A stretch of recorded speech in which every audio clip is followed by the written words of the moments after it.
Chungu cha mapenzi, episodi ya 6. Mwanzo wa mwisho, mwisho wa mwanzo. Kuna wakati unafika ambapo damu haibebi tena uzazi, bali uamuzi. Zena alimaliza Agano la Kale. Baada ya kuzungukwa na mwanga wa Maalim Nuru, Zena alipoteza fahamu kwa saa kadhaa. Alipoamka, hakusikia sauti ya mtoto ndani ya kichwa chake tena. Badala yake, aliona maandishi ya damu ukutani. Ametembelea mlango wa kweli. Bi Mwajuma akamwambia kwa sauti ya chini, mtoto wako si wa kawaida, lakini sasa anaweza kuchagua upande. Zena akamwangalia mwanaye Maalim Nuru akiwa amelala kwa amani. Lakini usiku huo, aliposinzia, aliona ndoto ya ajabu. Alijikuta jangwani, akiwa uchi wa miguu.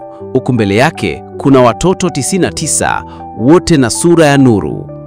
Lakini mmoja tu akamgeukia na kusema, mimi ndiyo chaguo lako. Ukinichagua mimi, wengine hufutika. Zena lilia kwa huzuni, sina moyo wa mama wa mmoja tu. Mtoto akasema, basi wewe si mama wa yoyote. Mamwaka, Hashim alizinduka ndani ya mwili mpya. Hashim alipozinduka kutoka kwa kuzima kule pangani, alijikuta kwenye pango lenye ukuta wa kioo. Mwili wake ulikuwa umefunikwa na ngozi nyororo kama ya simba, na mbele yake kulikuwa na mzee mfupi aliyejulikana kama mlinzi wa mawe ya muda.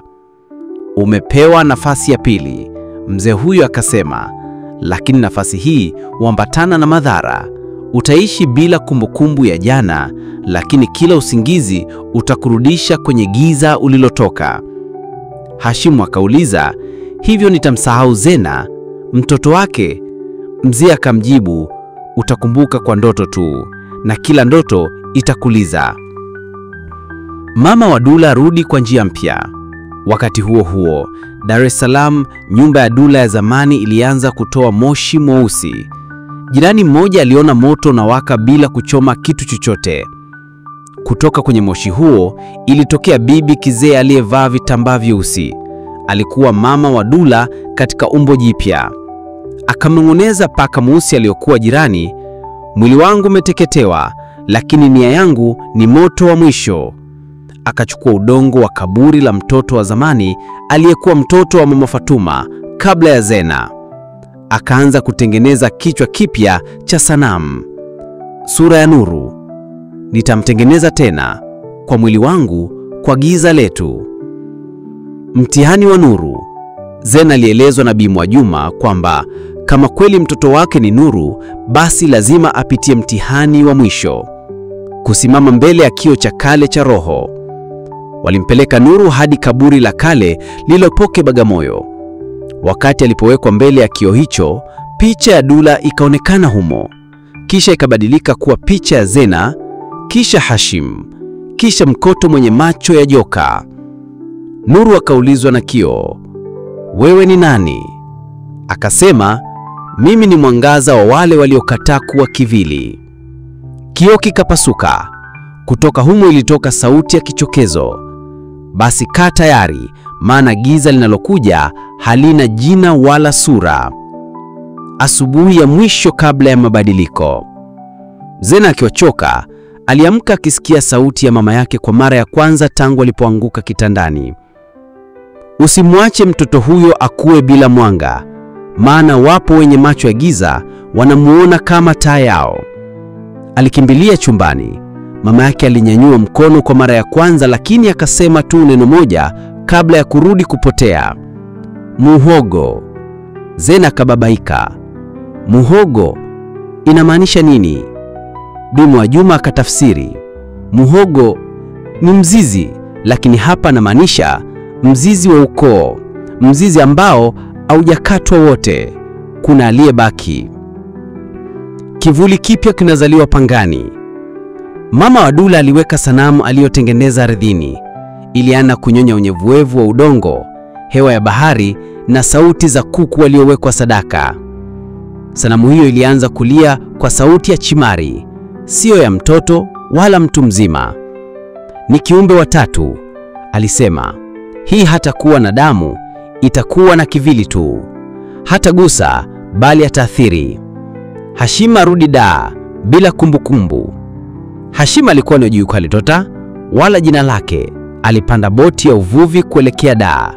Alikuwa na jeraha la alama ya jicho mkononi, alama ile ile aliyoko kwenye daftari la zamani la ukoo wa kina Zena. Alipofika, aliingia Kariakoo kwa mara ya kwanza tena, lakini kila mtu aliyemwona akashtuka kana kwamba wanamkumbuka, lakini hakuwakumbuka. Mtoto mdogo alimwambia, "Ulivyotuacha watu walikufa, umerudi kufanya nini tena?" Hashim akatetemeka.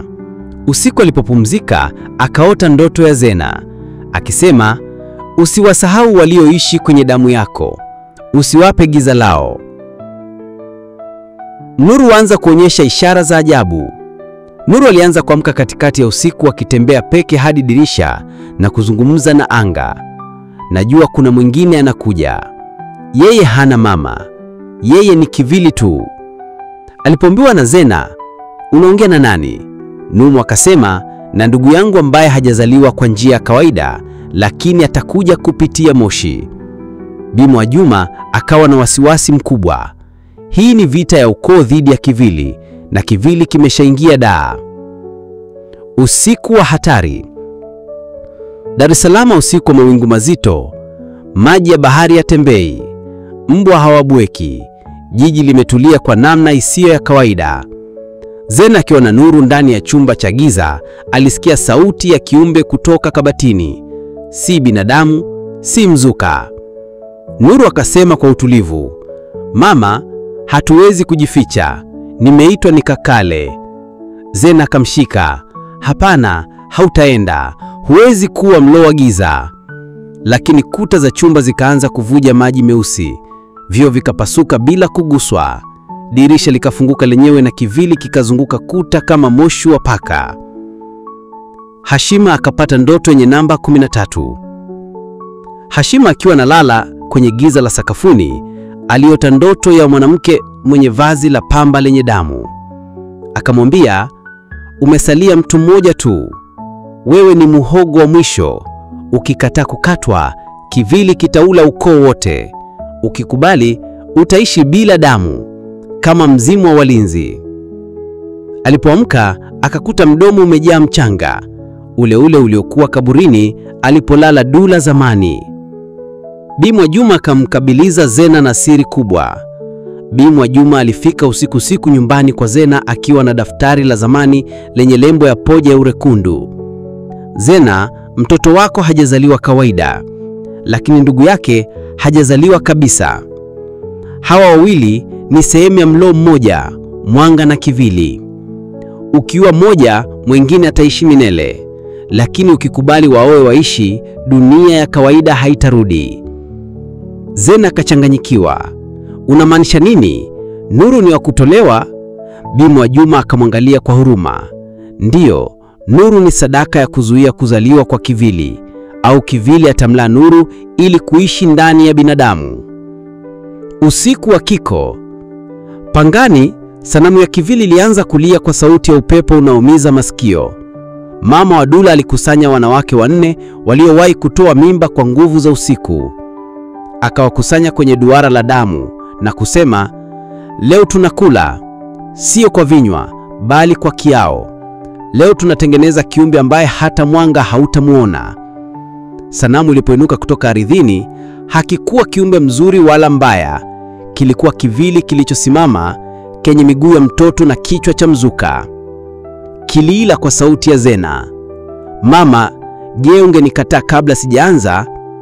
Dar es Salaam, nyumbani kwa Zena. Ni usiku, maji yanatoka kwenye funguu, ukuta unavuta pumzi kama kiumbe hai. Nuru amelala, lakini macho yake hayafungi, yanamulika giza kama taa ya mvuki.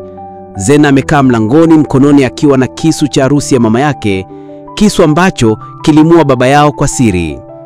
Zena alilia kimya, akisema kwa sauti ya ndani, "Nisamehe mwanangu, lakini siwezi kukupoteza. Lakini pia siwezi acha kivuli kizaliwe. Mungu wangu, nifanye nini?" Ghafla Nuru anainuka bila kusema. Anatembea hadi kwenye kona ya giza, Anavuta sanduku la zamani na kutoa picha ya kijana mdogo aliyevaa kanzu nyeupe. Hashim akiwa mtoto. Mama, huyu ndiye baba yangu wa damu, lakini si baba wa kivili. Baba wa kivili atatajwa leo. Usiku wa mfalme. Pangani, vuguvugu la kuzaliwa kwa jina. Mama wa Dula yuko uchi wa kibada. Mwili wake umechorwa alama 7 za damu.